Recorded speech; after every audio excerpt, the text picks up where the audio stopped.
27장 1절입니다. 그날에 여호와께서 그의 견고하고 크고 강한 칼로 날렘뱀 해서 여기에서 날렘뱀 리워 야단이라고 나오죠. 그 다음에 곧 꼬불꼬불한 뱀 리워 야단을 벌하시며 라고 돼 있죠. 자, 그러니까 바다에 있는 용을 죽이시리라 이렇게 되어져 있습니다. 여기에 세 가지가 나온다라는 걸 알 수가 있어요. 그러니까 리워 야단 하나를 갖다가 의미하는 것이 아니라 이 히브리어로 보면은 세 가지를 갖다 지금 의미하는 것으로 보여집니다. 자, 첫 번째가 견고하고 크고 강한 칼로 날렘뱀 리워 야단, 꼬불꼬불한 뱀 리워 야단 이렇게 되어져 있죠. 그 다음에 바다에 있는 용을 죽이시고 이렇게 되어져 있습니다. 그러니까 세 가지로 되어져 있어요. 세 가지로. 자, 이것은 문자적으로는 지금 이사야 선지자께서 암시하고 있는 것은 그 바다에 있는 용이라고 할 때는 애굽을 상징하고 있는 말이에요. 애굽을. 그 다음에 여기서 그 맨 위에 견고하고 크고 강한 칼로 날렘뱀이라고 되어져 있죠. 이것은 아수르라든지 그 다음에 그 다음 절에 나오는 거 리워 야단 이 부분에 대해서는 꼬불꼬불한 뱀 리워 야단 이것은 문자대로 하면은 그때 당시에는 바벨론, 아수르 또는 애굽을 상징하는 말입니다. 그런데 여기에서 그 세상 우리가 이제 이 27장에서 이제 오늘 핵심적으로 좀 다룰 부분이 뭐냐면은 성경에서 세상이라고 하면은 두 가지의 세상이 있다라는 거예요. 그러니까 세상이 두 개니까 항상 세상이 두 개면은 법도 두 개라는 걸 알 수가 있어요. 법도. 자, 한 세상에는 말 그대로 사망의 죄와 사망의 법이 흘러가고 있어요. 한 세상은. 그런데 또 다른 세상은요. 생명의 성령의 법이 흘러가고 있다는 거예요. 그러니까 중간에 끼어 있으면은 이 법도 적용이 안 되고 저 법도 적용이 안 되고 혜택도 없는 거예요. 중간에 끼어 있으면. 꼭 나라가 없는 백성들과 같은 의미라는 거죠. 그런데 27장을 갖다 유심히 보면은 지금 이스라엘 백성이 하나님을 의지한다라고 말로는 그렇게 하나님을 의지하는데 실제로는 그들은 애굽을 의지하고 있었어요. 애굽을. 그것을 갖다 생각할 필요가 있습니다. 자, 애굽을 의지한 이스라엘 백성들을 하나님께서 어, 말하자면 심판을 하신 것인데 그 심판을 통해 가지고 결국은 완전하게 이스라엘 백성들이 애굽을 등져버리고 그리고 강제로 어디로 끌고 가버리냐면은 바벨론으로 끌고 가는 거예요. 자, 전체적인 내용의 흐름은 이렇습니다. 27장의 내용이. 그러면 그런데 오늘 좀 깊이 새겨야 될 것은 뭐냐면은 자, 요번에 국회의원 당선된 사람이 그 이준석이라는 사람이 있어요. 그런데 그 칠불산인가? 거기에다가 그 분홍빛 매화인가? 그걸 갖다가 두 그루를 심어요. 근데 당선이 됩니다. 이건 뭐냐면요. 죄와 사망의 법도 세상에 유용하게 통한다는 거예요. 어떤 사람이 삼재를 믿잖아요. 그러면 실제로 삼재가 적용이 돼요. 어떤 사람이 막 손금, 관상, 그리고 토종비결 이걸 믿잖아요. 그럼 그 법이 그 사람한테 적용이 되는 거예요. 그런데 하나님께서는 그런 사람들을 빼내가지고 온전하게 하나님의 세계 안으로 옮겨버린 거예요. 그래서 그걸 헬라어로 보면은 코스모스라는 세계가 있고 세상이라는 게 있고 아이온이라는 세상이 있어요. 그러니까 세상이 둘로 나눠졌다라는 것입니다. 자, 우리는 이 잘 꾸며지고 담장된 것 같으나 실제로는 무덤과 같은 마귀가 통치하는 그 무덤과 같은 이 세상을 의지해서는 안 된다라는 걸 27장에서는 지금 가르쳐 주고 있는 것입니다. 그것을 갖다 하나하나 지금 살펴보도록 할게요. 이 세 가지 짐승, 다시 얘기해서 쉽게 말하자면 용이기도 하고 리워 야탄이기도 하고 뱀이기도 한 이 세 가지 짐승이 27장 1절에 나와요. 이것은 세상을 상징하는 것입니다. 이들은 코스모스의 우두머리들이에요. 잘 꾸며져 있지만은 알고 보면 회칠한 무덤이었던 거예요. 죽은 자들이 모여 사는 곳입니다. 죄와 사망의 법이 통하는 곳입니다. 자, 거기를 갖다가 다 죽이셨어요, 하나님이. 이제 이 법에 살아가는 그 지도자들을 딱 죽였습니다. 그러면 2절에 보면 그날의 너희는 아름다운 포도원을 두고 노래를 부를지어다 라고 얘기합니다. 자, 또 다른 세상이죠. 포도원이라는 이 세상은 또 다른 세상인 거예요.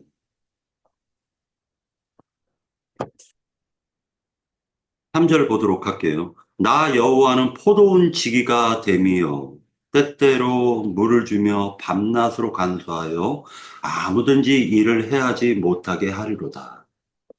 자, 여기서 이제 핵심은 포도원이 있는데 그 포도원을 지키시는 분은 하나님이 포도원직이시다라는 것입니다. 그래서 때를 따라서 물을 주고 그 다음에 잘 가꾸어 가신다라는 거예요. 자, 포도원에 대해서 우리가 생각할 때 창세기 9장에 보면 노아가 농사를 갖다가 노아의 방주에서 나와서 농사를 짓습니다. 그 농사를 시작할 때 처음으로 심은 나무가 포도나무예요. 그 포도나무를 심었는데 그러면 여기서 보면은 노아는 포도원직이죠. 그리고 포도나무라는 것은 실제로는 그 노아의 권속 아래에 있는 그 가족들하고 그 다음에 실제로는 나무들을 얘기하는 거예요. 그래서 이제 그 포도나무에서 따가지고 그 열매를 갖다가 포도주를 만들어가지고 마셔요. 또 노아가 취했죠. 그랬더니 가나안이 함의 자식, 가나안이 자 가나안은 네 번째 자식이에요. 함의 네 번째 자식. 그 가나안이 빨개버섯 따라고 막 놀리는 것입니다. 자, 그것이 처음에 나오고요. 그 다음에 이제 유명한 왕, 그 북이스라엘의 아합 왕과 이세벨이 나오는데 그때 아합 왕이 나봇의 포도원을 보고 굉장히 이렇게 갖고 싶은 탐심이 발동이 됩니다. 그래서 나봇이 대대로 이어진 그 가족이 가대를 이어가지고 포도 농사를 지었던 그 포도원을 갖다가 강제로 뺏어버려요. 그리고 그들을 죽입니다. 자, 이세벨의 말을 듣고 아합이 그 나봇의 포도원을 갖다가 뺏어버리는 것이 상징적으로 나온 거예요. 자, 포도원 지기가 쉬지 않고 물을 주며 그 다음에 잎이 마를 새가 없도록 밤낮으로 보살피는 것이 지금 하나님께서 이스라엘 백성을 포도원으로 가꾸셨다라는 거예요. 자, 그러면 이 포도원이라는 것은 코스모스 세계가 아니죠. 하나님이 별도로 빼낸 또 다른 세계인 거예요. 그러니까 다시 얘기해서 코스모스는 모든 세계가 다 적용이 되지만 그 가운데서도 뱀이 장악하고 있는 거예요. 용이 장악하고 있는 세계예요. 그러나 하나님이 별도로 빼낸 또 다른 세계는 생명의 성령의 법칙이 적용이 되는 하나님의 법이 적용이 되는 그 포도원으로 상징하고 있다는 거예요. 자, 시편 121편을 같이 한번 보도록 하겠습니다. 하나님이 어떻게 포도원을 가꾸셨는지 한번 살펴보도록 할게요. 시편 121편. 이게 짧기 때문에 전체적으로 다 읽어도 됩니다. 121편.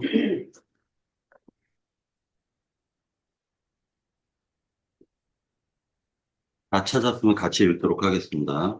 1절부터. 내가 산을 향하여 나의 도움이 어디서 올까? 나의 도움은 천지를 지으신 여호와께로소이다. 여호와께서 너를 실족하지 아니하시며 너를 지키시는 이가 졸지 아니하시나마. 이스라엘을 지키시는 이는 졸지도 아니하시고 주무시지도 아니하시리로다. 여호와는 너를 지키시는 이시라. 여호와께서 내 오른쪽에서 내 그늘이 되시나니 낮에 해가 너를 사하지 아니하며 밤에 달도 너를 비추지 아니하리로다. 여호와께서 너를 지켜 모든 사람을 일하게 하시며 또 내 영혼을 지키시리로다. 여호와께서 너의 출입을 지금부터 영원까지 지키시리로다. 아멘. 자, 포도원을 갖다가 하나님께서 나는 포도원직이다라고 얘기하신 것은 이스라엘 백성들을 갖다가 밤낮으로 지키신 거예요. 그러니까 또 다른 세계인 거예요. 하나님의 세계. 그런데 4절 같이 한번 볼까요? 27장 4절. 4절에 보면 나는 포도원에 대하여 노함이 없나니 찔레와 가시가 나를 대적하여 싸운다 하자. 자, 찔레와 가시가 나를 대적하여 싸운다 하자고 치자고 얘기하는 거예요, 지금. 내가 그것을 밟고 모아 불사르리라 라고 되어져 있죠. 그러니까 찔레와 가시나무가 하나님, 포도원 직이신 하나님을 대적한다 할지라도 하나님께서는 그거 다 모아가지고 밟아서 불살라 버릴 거야. 이렇게 얘기를 해요. 그러면 이거는 찔레나무, 가시나무를 갖다가 심판하신다라는 의미가 있는 거죠. 그런데 5절 같이 한번 볼게요. 5절. 그리하지 아니하면 내 힘을 의지하고 나와 화친하며 나와 화친할 것이니라. 누가요? 찔레와 가시나무가. 이 말에 대해서 의미를 좀 생각하려고 하는데 예수님께서 나는 포도나무요 너희는 가지니라고도 얘기를 하셨죠. 자, 하나님께서는 포도원에 대하여 노함이 없습니다. 다시 얘기해가지고 하나님이 노하시는 것은 잘 꾸며진 거짓된 세상에 대해서 노하시는 거예요.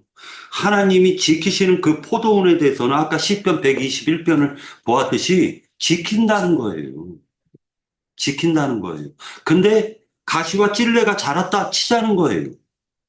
자, 하나님이 찔레나무, 가시나무가 자라나면 그거 모조리 밟아서 불살라 버린다라고 얘기를 하셨는데 5절에서는 숨겨진 복음이 있어요.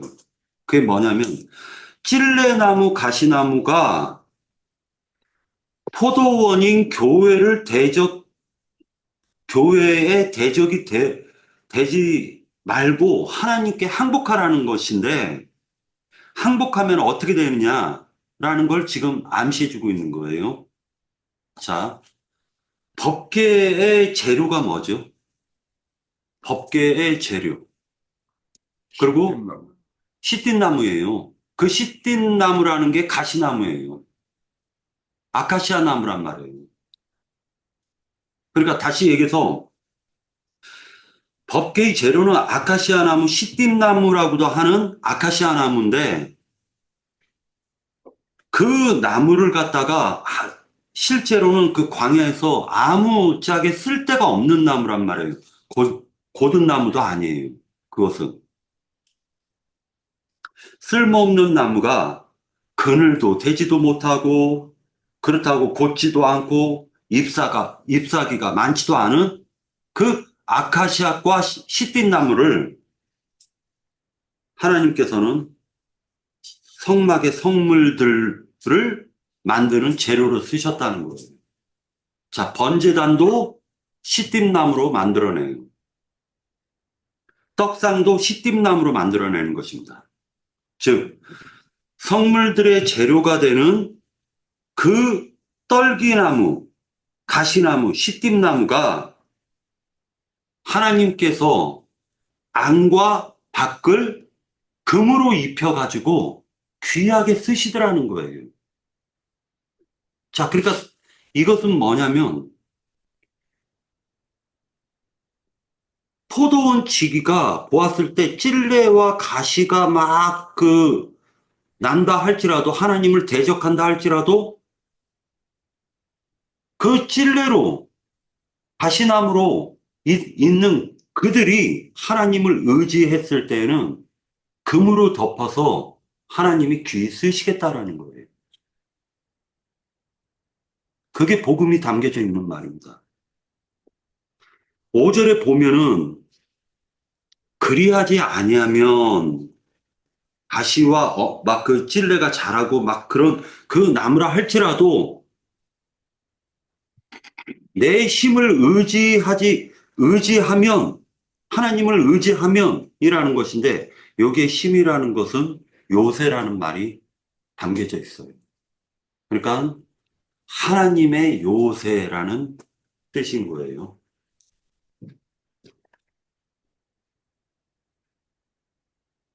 이영애 자매가 예를 들어가지고 밭에, 채전밭에서 예를 들어가지고 가시나무, 찔레나무가 나면 어떻게 해요?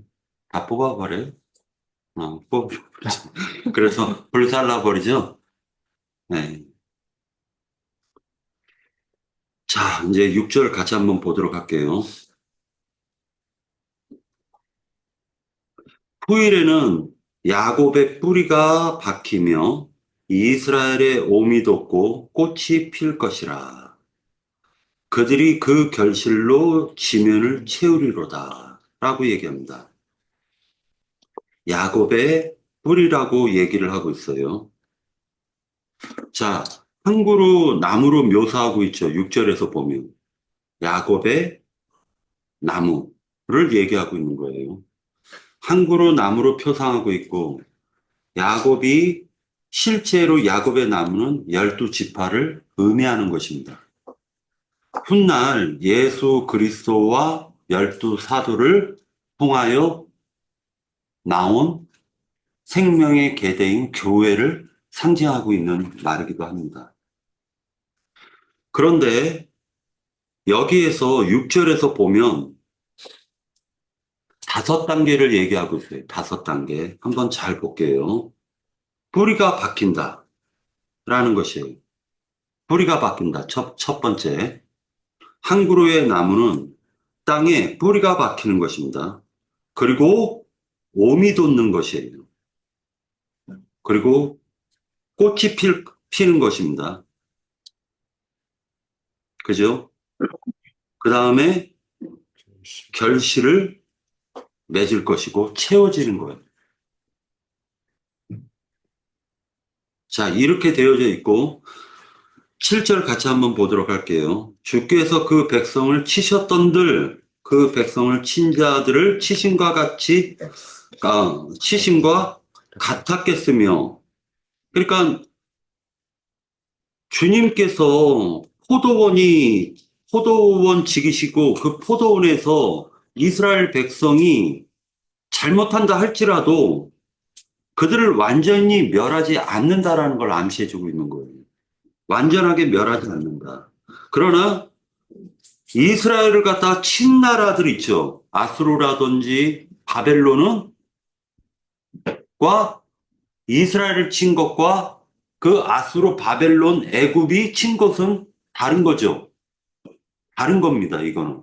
그러니까 하나님께서는 똑같이 치시는 게 아니라 이스라엘 백성을 치실 때에는 하나님이 구속사를 행하시는 게 더 강하고 이스라엘 백성을 회개케 해서 돌이키게 하려고 치시는 것이 더 강하고 실제로 세상 나라의 주인이었던 대표자 아수르라고 하는 그 대표자, 그리고 바벨론이라는 그 대표자, 그 다음에 애굽이라는 그 대표자를 치는 것과는 다르다라는 거예요. 하나님의 그 아들들을 치는 것과 자식들을 치는 것과 세상에 있는 것들을 치는 것은 다른 거예요. 자, 그리고 8절을 같이 한번 보도록 하겠습니다. 주께서 백성을 적당하게 견책하사라고 되어져 있어요. 적당하게 견책해서 쫓아내실 때에 동풍 부는 날에 폭풍으로 그들을 옮기셨느니라. 이게 실제로는 바벨론으로 옮긴 걸 얘기하는 거죠. 북이스라엘은 아수르로 옮겨졌어요. 그러나 아수르는 훗날 바벨론에게 멸망을 당했기 때문에 결국 바벨론의 통치하에 있는 거예요. 자, 그러면 실제로 이제 이스라엘 땅은 동풍이 불 때에는 봄과 가을에 동풍이 분대요. 봄과 가을에 동풍이 부는데 하나님께서 바벨론으로 옮긴 이유가 뭐냐면 이스라엘은 하나님을 믿는다고 하지만은 실제로 이스라엘의 마음속에 진짜로 믿는 것은 애굽을 믿었던 거예요. 애굽이 항상 자기네들이 힘이 되어준다라고 믿었던 거예요. 우리 대한민국이 지금 현재 맨날 미국만 믿는 거예요. 근데 우리는 하나님을 믿어요. 하나님을 믿는 그리스도인들은 미국도 믿어서도 안 되고, 뭐 중국도 믿어서도 안 되고, 우리는 하나님만 믿어야 되겠죠. 그리고 실제로 그리스도인이라는 것은 세상에서 빼내서 구별해낸 자들이에요. 세상 족보에선 빠진 자들이라고. 자, 그래서 이 동풍으로, 그리고 폭풍으로 바벨론으로 옮겨놨습니다. 이스라엘 백성들을. 이것은 애굽을 의지하는 그 이스라엘의 그 내면을 보시는 거예요. 하나님은 그 마음을 항상 중심을 보시니까 그 하나님을 믿는다 하면서도 맨날 세상을 바라보고 세상만 붙잡고 세상을 의지했던 이스라엘 백성들을 세상에서 어디로 옮기셨냐면은 바벨론으로 옮겼지만 그 바벨론이라는 건 알고 보면 십자가 형틀이에요. 그래서 손발을 다 묶어버리는 거예요. 십자가 형틀에서 옛사람을 죽여버리는 것입니다. 애굽을 의지하는 것은 그 속성 자체가 옛사람이잖아요. 그러니까 하나님이 의지할 곳 없는 머나먼 땅 동방에 있는 바벨론으로 옮겨버리시는 거예요. 그때서부터 이스라엘은 하나님을 바라보게 되는 거예요. 바벨론에서 하나님을 바라보게 되는 거예요.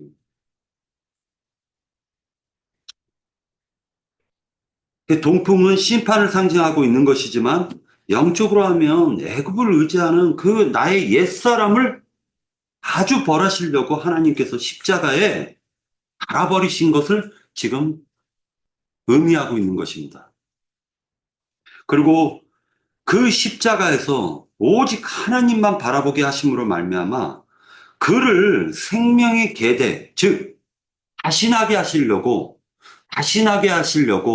세상을 의지했던 나라는 인격을 버리게 만드시려고 강제로 동풍과 태풍을 일으키셨다라는 것입니다.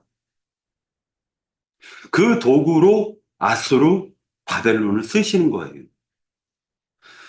세상을 의지하는 나의 옛사람을 처리하는 그 십자가, 형틀이었던 것입니다. 그것이 바로 구원의 길이었던 거예요. 그 역사 속에서 새 생명을 하나님께서는 그 바벨론 땅, 의지할 곳 없는 바벨론 땅에서 새 생명을 하나님이 희망이라는 걸 넣어주시는 거예요. 그것이 바로 새 생명이에요.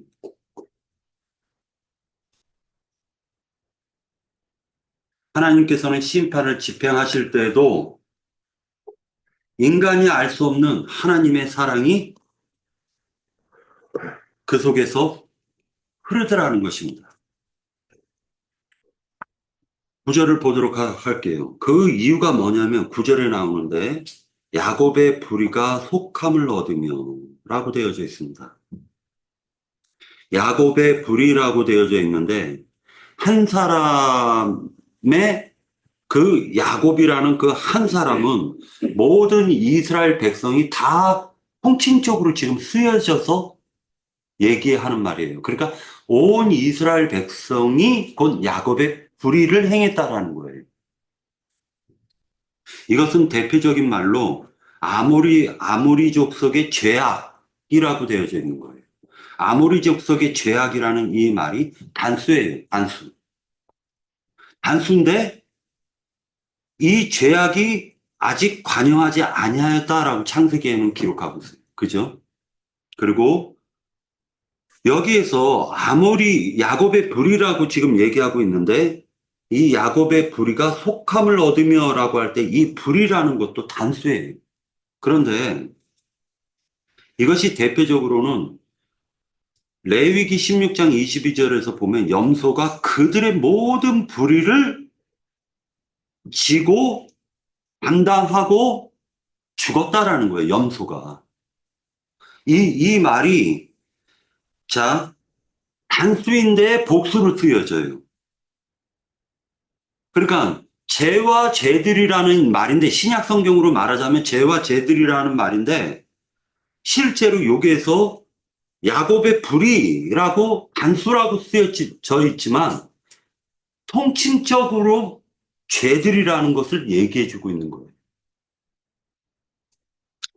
그래서 이것은 첫사람 아담이 단수로 쓰여져 있어요. 첫사람 아담의 죄악이라는 말은 단수지만 첫사람 아담 안에 속해져 있는 자들의 죄는 복수예요.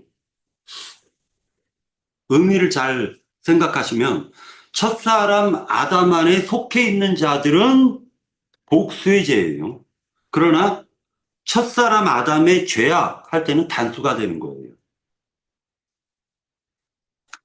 이것은 인간 속에 그 뱀 또는 용이 또아리 틀고 불쑥불쑥 튀어나오는 것을 갖다 상징하는 것입니다. 평탄하게 있는데 뜬물을 갖다가 뜬물 속에 위를 보면 맑은 물인데 한번 휘저으면 뜬물이 일어나듯이 뿌얘지듯이 인간 속에는 죄라는 단수, 마귀의 인격이 있더라는 거예요. 그것이 불쑥불쑥 튀어나오는 것입니다.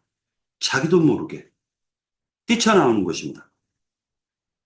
자, 속했다라고 얘기하죠. 이 속함이라고 얘기하는데 이 속함은 말하자면 속량이랑은 달라요.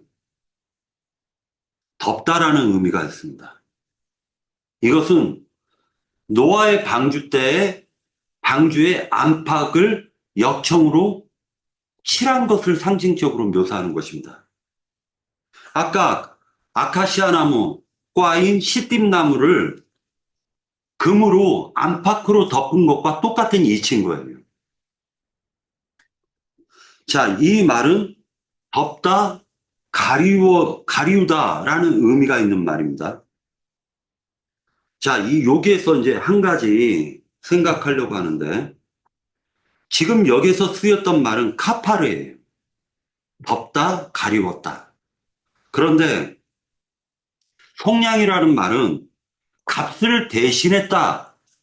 값을 대신해서 내가 말하자면 값을 주고 샀다라는 의미는 속량이에요. 또는 속전이에요. 자, 이것을 코페르라고 합니다. 자, 그러니까 카파르, 코페르는 다른 말이에요. 여기에서 구절에 보면 야곱의 불의가 속함을 얻으며 라는 말은 덮었다, 가리웠다라는 의미가 있는 거예요. 칠했다. 역적으로 칠했다. 죄가 있어요. 속에는 죄가 있어요. 그런데 하나님이 덮었다, 보지 않겠다라는 것이고 칠했다라는 의미가 있는 거예요. 죄 없는 생명이 죄 있는 생물을 대신하는 것을 상징적으로 이것은 묘사하고 있는 제사법과 연결이 되는 거예요. 카페르는. 그래서 카페르라는 이 단어는 속했다라는 것은 죄가 있는데 하나님이 죄 없는 생명으로 죄 있는 생물을 대신하셨다라는 의미가 여기에 속해 있다라는 거예요. 야곱의 불의는 있지만 하나님께서는 대속을 통해 가지고 야곱의 불의를 덮어버리시겠다라는 의미가 있는 것입니다. 이것은 유월절 어린 양 보혈의 피와도 같은 거예요. 유월절에 사망의 그늘이 말하자면은 피가 발라져 있으면 유월했다 넘어갔다라는 의미가 있잖아요. 양의 피가 발라져 있지 않으면은 거기는 장자, 초태생은 다 죽는 거예요. 자, 죄를 없이함을 얻은 것은 바로 이런 의미가 있습니다. 그래서 여기에서 보면, 9절에 보면 야곱의 불의가 속함을 얻으며 그의 죄 없이함을 받은 결과라고 얘기를 해요. 죄 없이함을 받은 결과라고 얘기합니다. 자, 여기에서도 똑같은 좀 그 신학적 용어가 나오는데 하타라는 말과 하타라는 말이 나와요. 이건 하타는 남성형이에요. 그 남성형 명사를 여성형으로 그 번역하면 하타예요. 그러니까 이것은 하타라는 것은 죄라는 속성을 얘기해요. 마귀의 인격을 얘기하지만 하타라는 건 여성형이기 때문에 그 마귀의 영향을 받은 결과를 따지는 거예요. 하타는. 그래서 이 하타는 유죄 판결. 넌 죄 있어 라고 유죄를 할 때 유죄라는 의미와 재해 형벌의 결과를 얘기할 때 하타를 쓰는 거예요. 그러니까 사람 속에는 마귀라는 인격, 죄라는 인격이 또아리 틀어서 불쑥불쑥 튀어나오는데 그 결과를 하나님께서는 덮어주셨다라고 아까 했죠. 그렇다고 덮어줬다고 해서 죄라는 인격이 없어진 건 아니잖아요. 죄라는 인격이 나와 분리돼서 없어진 게 아니란 말이에요. 자, 창세기 31장을 같이 한번 보도록 하겠습니다. 창세기 31장.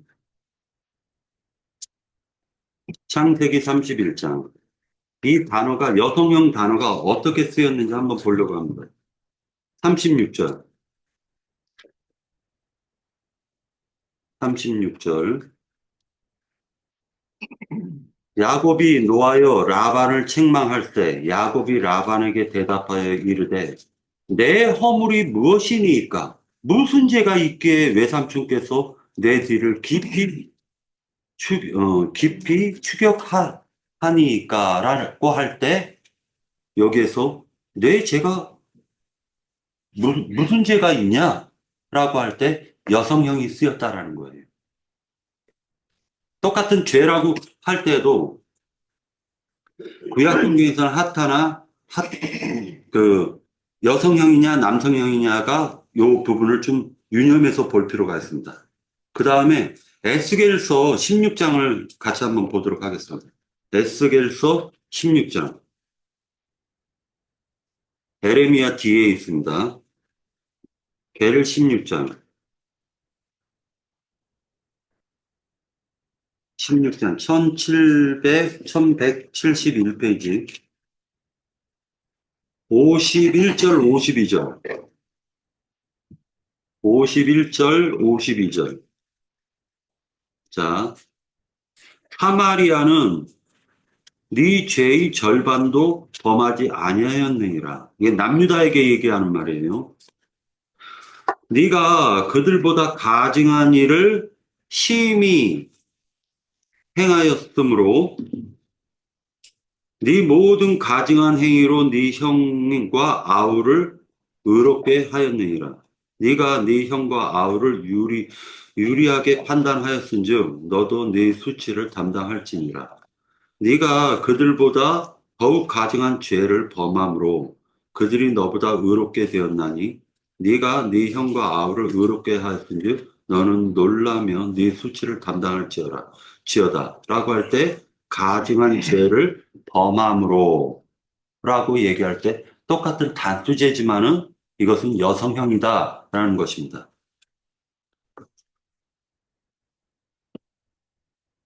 자, 그 다음에 그 결과 이 죄 없이 함을 받은 결과라는 거예요. 이 결과가 뭐냐면은 그 바로 그 구절 밑에 있습니다. 곧 그가 제단의 모든 돌을 부서진 횃돌 같게 하며 아세라와 태양신이 다시 서지 못하게 함에 있는 것이라 라는 거예요. 그러니까 자, 실제로 이스라엘 백성들이 아수르나 바벨론으로 쫓겨나기 전까지 어떤 일을 했냐면은 하나님 믿는다고 해놓고 맨날 노뱀 달고 에봇을 숭배하고 그 다음에 아스라상을 숭배하고 그 다음에 아까 얘기했던 태양상을 숭배합니다. 자, 여기서 태양상의 부인이 아세라예요. 아세라는 여자를 상징하는 거예요. 풍요의 여신을 상징하고 있는 것입니다. 가나안 여신이기도 한데 이 가나안인들은 어떻게 믿었냐면 행운과 행복을 가져다 주는 신이라고 얘기합니다. 풍요를 가져다 주는 행운의 신을 상징하는 거예요. 요즘에는 행운의 신을 상징하는 것이 바로 아세라 목산, 아세라 신을 의미하는 것입니다. 그리고 이 아세라 신은 바다의 여신이라고도 합니다. 바다의 여신. 그래서 이 바다 위를 걷는 여인이라고도 표현해요. 바다 위를 걷는 여인. 그래서 그녀는 엘이라는 남편 신을 갖고 있고, 그리고 그 남편 신이 낳은 아들을 바알이라고 하는 거예요. 자, 그러니까 아세라가 낳은 아들 신이 바알이에요, 바알. 그렇게 됩니다. 그래서 아세라 우상의 그 숭배자들의 특징은 뭐냐면 미동의 집이라는 게 있어요. 미동의 집. 이 아세라 우상을 숭배하는 자들의 특징. 그들의 특징은 미동의 시인데 그 미동은 남창들을 얘기하는 거예요. 남창. 그러니까 실제로는 그 신약 성경에서 보면 고린도 교회에 여창들이 있었죠. 그 신전 제사장들이었죠. 여창들이. 그런데 여기에서는 미동이라고 해서 남창들이 있는 거예요. 자, 이게 지금 현재 미동들은 어디서 활동하고 있죠? 지금 현재는 목사. 저기 보면은 신부들이 미동 아니에요? 그렇지. 신부도 마찬가지고. 그죠? 신부도 그렇고, 목사도. 가톨릭의 신부들이 미동들 아니에요? 맞아요. 네. 그것을 상징하고 있는 거예요. 그러니까 가톨릭은 알고 보면은 마리아상을 숭배한다고 하지만은 이것은 행운의 여신 아세라를 숭배하는 것과 같다라는 것입니다. 그런데 남유다 왕조에서는 하늘의 황후라고 해가지고 하늘의 황후라고 해서 아세라를 숭배했다라는 거예요. 남유다에서는. 자, 그 다음에 자, 이런 것들을 갖다가 하나님 그 이스라엘 백성이 숭배를 하고 있으니까 하나님께서 바벨론으로 쫓아내신 거예요.